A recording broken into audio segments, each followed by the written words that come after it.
Hello and welcome to a new episode of Treasures in which we explore unique Egyptian sites and artifacts. We'll be back after the break, so stay with us.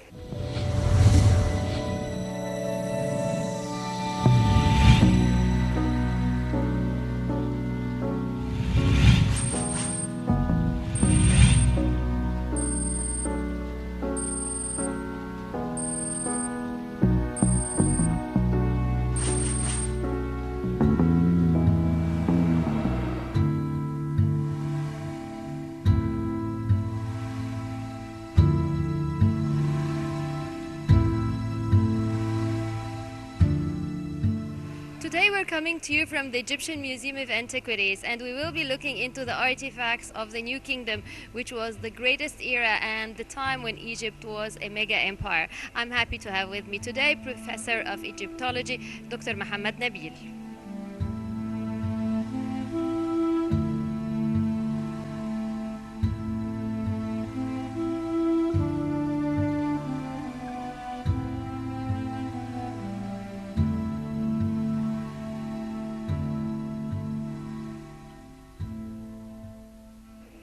Right now we're at the New Kingdom Gallery, the New Kingdom which dates from around 1560 till 1070 BC, and we will be talking about it. It's an era which comprises several dynasties. Dr. Muhammad, would you tell us a bit about the New Kingdom and the dynasties of it?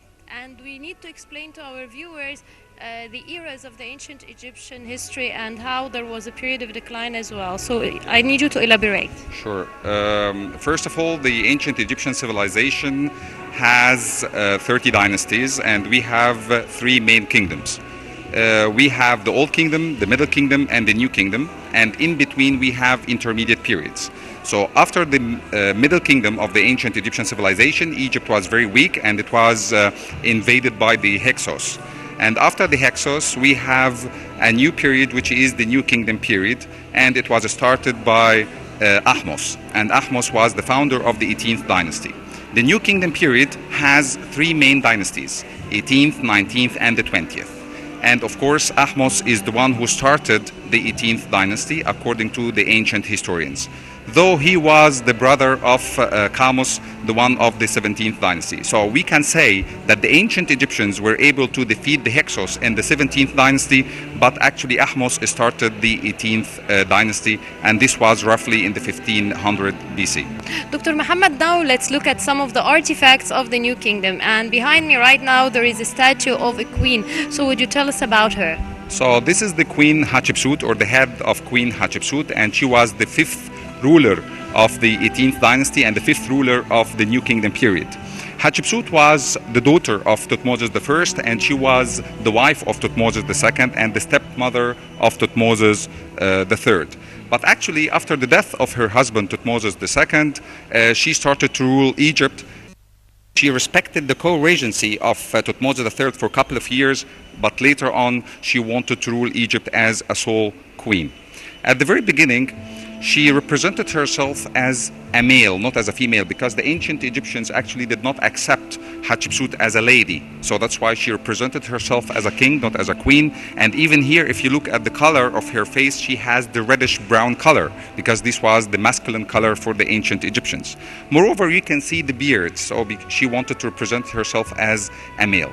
But there is another thing that Hatshepsut did at the time. Hatshepsut created a story that she is the daughter of Amun, that Amun got married to her mother. That's why they expected Hatshepsut. That's why she is the ruler of the Egyptians. And she ruled for 22 years.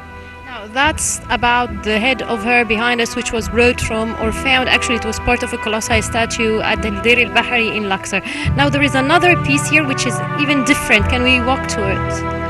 Now, yeah. Here we have the Sphinx of Queen Hatshepsut, and this one is completely different than the others, because here for the first time ever in history you can see a Sphinx with a female facial features. Even if you look at the eyebrows, you can see the eyes, you can see to the delicate nose, you can see the lips, but all over you can see a real Sphinx, and you can see the lion hair, and you can see the legs, and there you can see the cartouche of Queen Hatshepsut, Ma'at Kara. Queen Hatshepsut actually held the 5 titles like all the pharaohs and all the ancestors because she wanted to prove that she is the ruler of all the Egyptians. That's why she held the 5 titles. That's why she was represented as a male. That's why she was represented as a sphinx.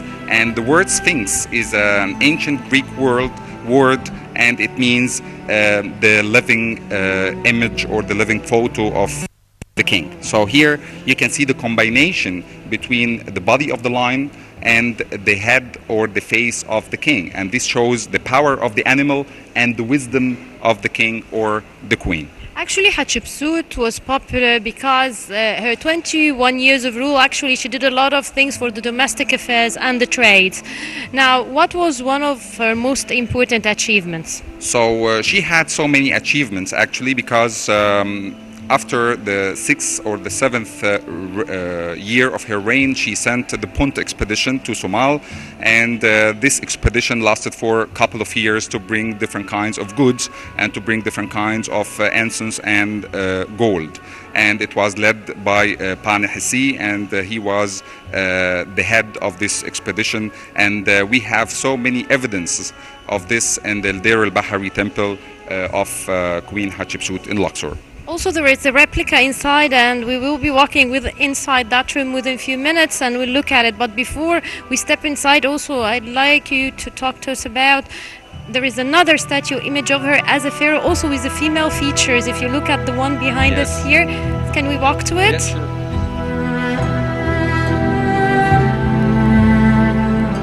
This is another statue of Queen Hatshepsut depicted as a pharaoh. Now, Dr. Muhammad, here it's interesting because we've looked at that statue that's in the Osiris form and she's depicted as a man, while behind us it's totally different facial features in terms of the color again.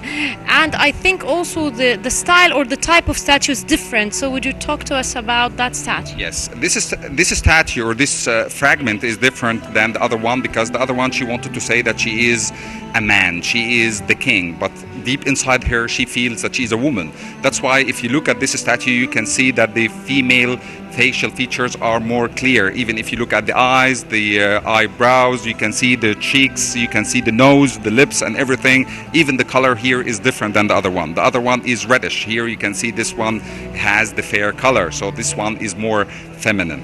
So here you can see that she is wearing the khat headdress, and you can see the cobra over the forehead because the cobra is a sign of protection, because the cobra has 24 hours opened eyes, so the cobra can protect the king or the queen for the 24 hours. You can see that the ears are exposed to allow the queen or the king here to listen to the prayers of her people. So here you can see that the facial features are different than the other one. But of course all these statues came from the temple of Deir al-Bahari of Queen Hatshepsut. The other statues, whether they were dressed in the double crown of Upper and Lower Egypt or the white crown of Upper Egypt from Deir al-Bahari temple. Well, now let's step inside to look at the rest of the artifacts.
So behind us we have fragments of one of the scenes of the Deir al-Bahari. It was discovered or part of the second terrace, and it has on it depictions of parts of the Punt expedition. It's quite interesting that the images of the queen in these scenes, as well as all over Deir al-Bahri and the rest of Hatshepsut's monuments, her facial features, her names, her images were all erased. So who did that? So we do believe that this was done by Thutmose III, the stepson of Queen Hatshepsut, since she usurped his right to rule the country. We said before that she was the wife of Thutmose II, but Thutmose II at the same time got another wife from Asia, and she delivered him Thutmose III. And after the death of Thutmose II, Thutmose III supposed to be the ruler, but he was very young. That's why Queen Hatshepsut became the ruler of Egypt. And for a couple of years, she respected the co-regency. And after that, she sent him to work as a high priest in Karnak Temple.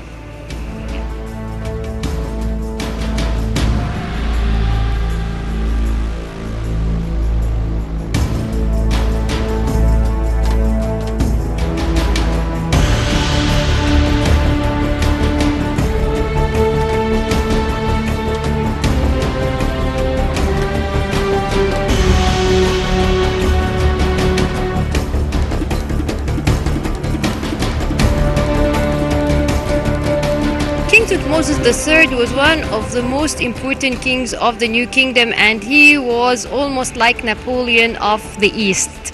Yeah, so now would you tell us why was Thutmose III nicknamed Napoleon of the East? So Thutmose III actually is the one who succeeded Queen Hatshepsut, and actually he considered his first year is the 23rd after the death of Queen Hatshepsut.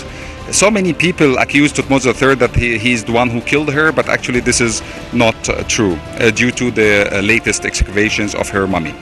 But back to Thutmose III, or Napoleon of the East, Thutmose III led more than 16 expeditions, and the most famous one was the war or the Battle of Megiddo, where he defeated the Asiatic people. And actually he started new strategies in wars, so that's why he is considered to be Napoleon of the East. Actually, Thutmose III had different strategies than his previous ancestors, because the others were concentrating on internal affairs, but Thutmose III started to think about the external affairs. That's why he had so many wars in Asia, in Libya, and in Nubia. So that's why he had very big expeditions all over the ancient world.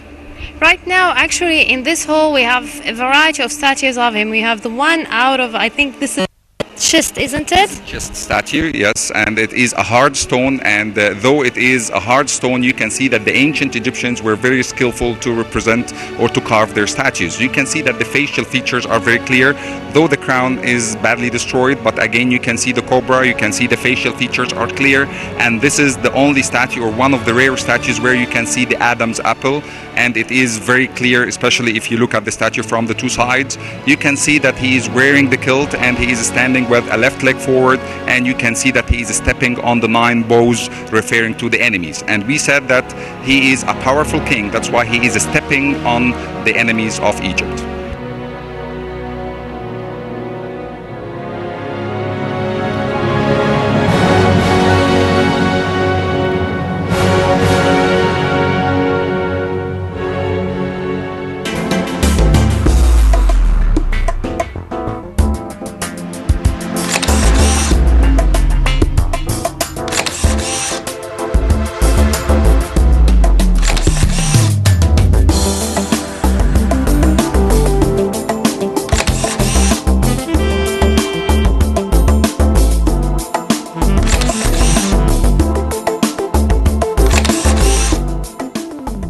Dr. Muhammad, this bust statue of King Thutmose III is made out of an uncommon material, usually in Egypt, which is marble. Is it common at that time that the Egyptians or the ancient Egyptian made statues out of marble? No, not really. So that's why it is an uncommon statue, actually, and it shows how rich the ancient Egyptians were and how the ancient Egyptians were skillful enough to carve on marble.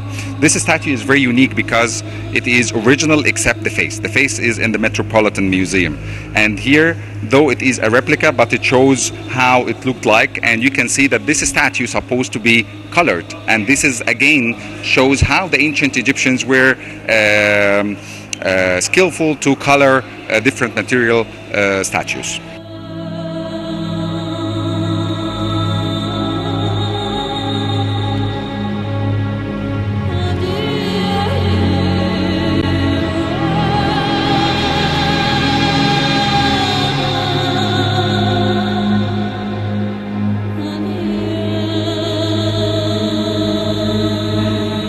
Dr. Muhammad, this is a statue of the mom of Thutmose III, and actually it's interesting that he made a statue of her.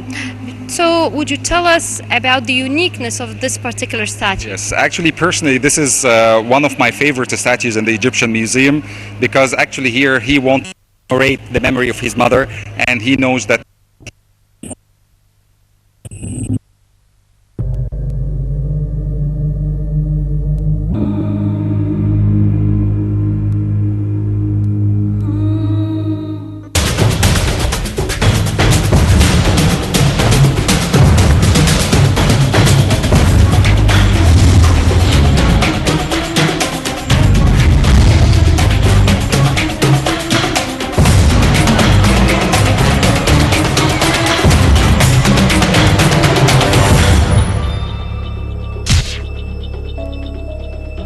Right now behind us we have a unique chapel with a statue of the goddess Hathor, and it also dates to the time of King Thutmose III. Dr. Muhammad, would you please tell us a bit about it, because actually this is a complex chapel and the statue itself is complex. yes. Here we have something is very unique. You can see the chapel of Hathor, and you can see different kings inside this chapel. Actually, it was built during the time of Thutmose III, but he wanted to commemorate the memory of his father. Here you can see the statue of Thutmose II, the father of Thutmose III, and he is protected by the cow, goddess Hathor. And you can see that on the top of Queen or goddess Hathor, you can see the solar disk of Ra and the two feathers of Ammon. So we have different combinations of gods in one place to protect Thutmose II. But what was the reason behind carving this chapel? This chapel was carved to say something, to say that Thutmose III is the legal or the legitimate son of Thutmose II. That's why he is represented under the cow suckling from the milk of goddess Hathor. And you can see this from the side of Hathor. And actually, you can see that the hair of Thutmose III is green, and it shows the fertility that he gets from Hathor.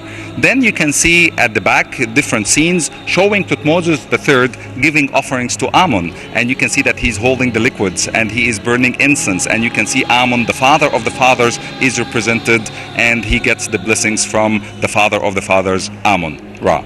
Right now here, Hathor actually is depicted as if she's coming out of the marshes. Even her cow spots are different because it's as if it has the plants on it. Plants and flowers. Yes, exactly. The delta was very important for the ancient Egyptians. Here you can see Hathor is coming out from the marshes of the delta. Why the delta? Because this was the place where Horus was born and was protected from Seth. And this shows the protection. So here we can see as if Thutmose III is Horus of the Egyptians. He is protected by Hathor over there. And Hathor actually is the wife of Horus. Hut-Her means the house of Horus. So that's why there is a big connection. And here also you can see different statues showing Thutmose III and behind his back or behind his neck Horus, right? And this reminds us with the statue of Khephren of the Old Kingdom, because you can see Horus is protecting Thutmose III, likewise Khephren of the 4th dynasty.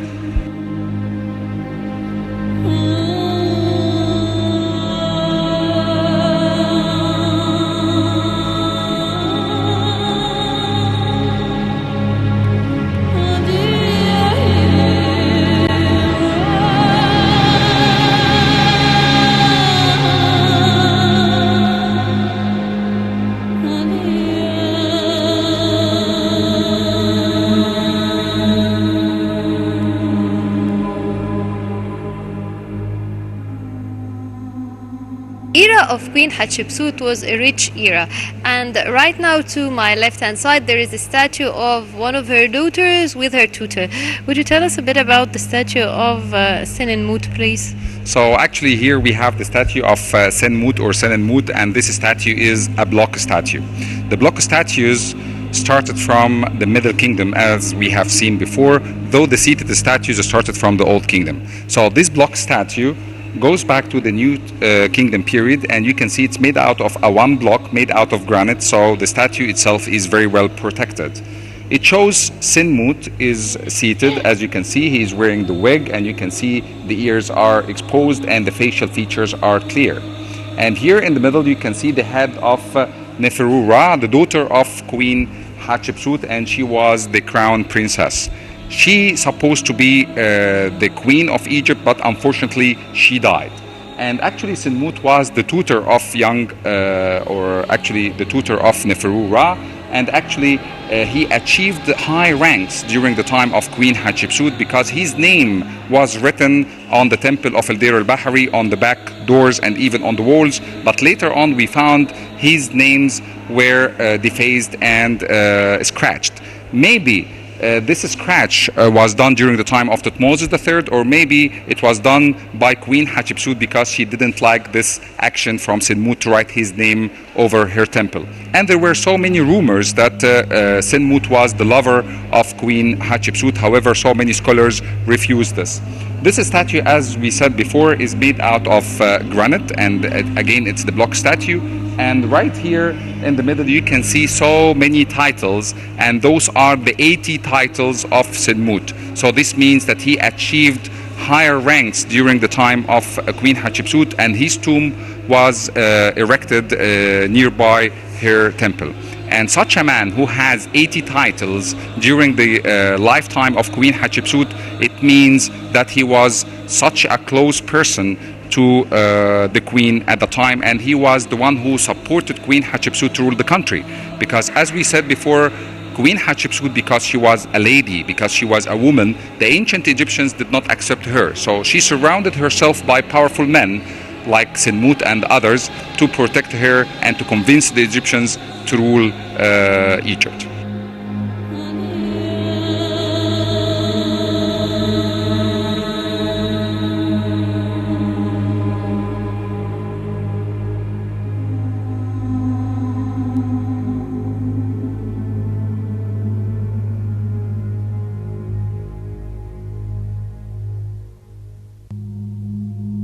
Behind us is a slab of stone dating to the time of King Thutmose I. Dr. Muhammad, King Thutmose I, although he's not as popular as his grandson, but actually he had great achievements as his grandson and even more. So would you talk to us about Thutmose I?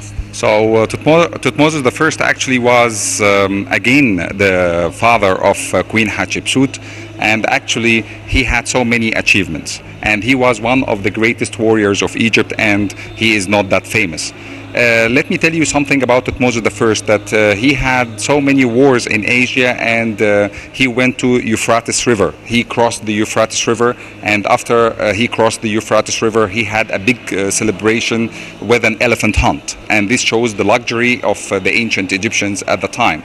Actually, he had so many achievements in Upper Egypt and in Nubia that he went to Upper Egypt between the 3rd and the 4th cataracts, and he built a castle there, the castle of Tombos. And actually he had so many achievements in Libya, and he has a beautiful obelisk in the Karnak temple in the 4th pylon court. Also, we have beautiful stele of Thutmose I, and here we can see that his Nusubiti name is mentioned, Khepr Ka Ra, Khepr Kara. So you can see Nusubiti, Khepr Kara, the king of Upper and Lower Egypt. And actually all the kings of Egypt had two main names, the Nusubiti and the Sara. Nusubiti means the king of Upper and Lower Egypt, and the Sara means the son of God Ra. This stela is very beautiful because it is very symmetrical. You can see that it is divided into two parts, and you can see both sides are identical, and you can see God Seth is represented giving offerings to God Horus. For example, here you can see Seth is represented giving the key of life, or the Ankh sign, to Horus, and Horus was the god of victory. And this piece was found in Qom Blal, and it's made of limestone. We have two theories here. Either it was painted and we lost the colors, or it was unfinished and it was not painted ever.